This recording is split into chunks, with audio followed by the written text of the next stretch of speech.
Madam, NTR trust ద్వారా సుదీర్ఘకాలం మీరు సేవ చేస్తూనే ఉన్నారు. ఆంధ్రప్రదేశ్కు అనేక వైపరీత్యాలు వచ్చినప్పుడు కూడా మీరు అండగా నిలబడుతున్నారు. కానీ కుప్పం నియోజకవర్గానికి ప్రత్యేక ఫోకస్ పెట్టి అక్కడ సుదీర్ఘకాలం మీరు పనిచేస్తున్నారు. ఈ మధ్యకాలంలో తరచుగా కుప్పంలో పర్యటిస్తున్నారు.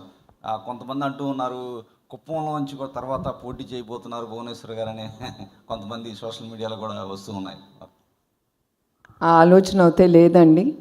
నేను మీకు చెప్పినట్టు నిజం గెలవాలనే ప్రోగ్రాం అప్పుడు కుప్పంకి వెళ్ళాను. అదే కాకుండా 4 సార్లు వాళ్ళ నాయకుడిని నమ్ముకుని ఆయన్ని ఎన్నుకున్నారు. అది గొప్పమైన విషయం.